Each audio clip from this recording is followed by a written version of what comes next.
My name is Dr. Antъни Levатino. I'm a practicing obstetrician gynecologist, and I've performed over 1,200 abortions. Today I'm going to describe a third trimester induced abortion, which is performed at 25 weeks to term. At this point, the baby is almost fully developed and viable, meaning he or she could survive outside the womb if the mother were to go into labor prematurely. Because the baby is so large and developed, this procedure takes 3 or 4 days to complete. On day 1, the abortionist uses a large needle to inject a drug called digoxin. Digoxin is generally used to treat heart problems, but a high enough dosage of digoxin will cause fatal cardiac arrest.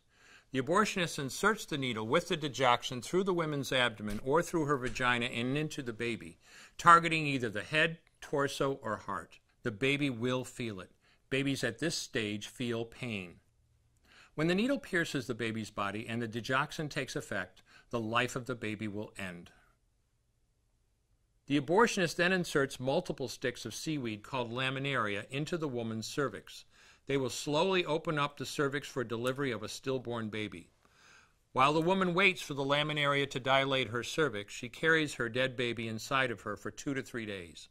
On day 2, the abortionist replaces the laminaria and may perform a second ultrasound to ensure the baby is dead.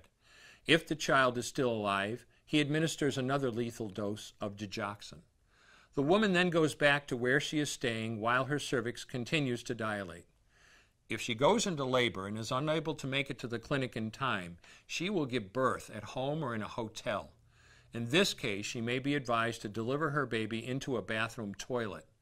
The abortionist then comes to remove the baby and clean up. If she can make it to the clinic, she will do so during her severest contractions and deliver her dead son or daughter.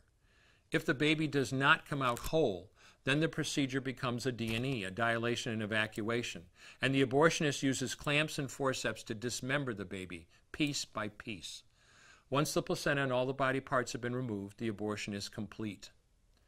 Late-term abortions have a high risk of hemorrhage, lacerations, and uterine perforations, as well as a risk of maternal death. Future pregnancies are also at a greater risk for loss or premature delivery due to abortion-related trauma and injury to the cervix. As I mentioned at the beginning, I'm Dr. Antъни Levatino, and in the early part of my career as an OBGYN, I performed over 1,200 abortions. One day, after completing one of those abortions, I looked at the remains of a preborn child whose life I had ended, and all I could see was someone's son or daughter. I came to realize that killing a baby at any stage of pregnancy for any reason is wrong. I want you to know today, no matter where you're at or what you've done, you can change. Make a decision today to protect the preborn. Thank you for your time. I will no longer do any more abortions. When you finally figure out that killing a baby that big for money is wrong, that it doesn't take you too long to figure out it doesn't matter if the baby is this big or this big or this big or maybe even this big, it's all the same. And I haven't done any since then, and I never will.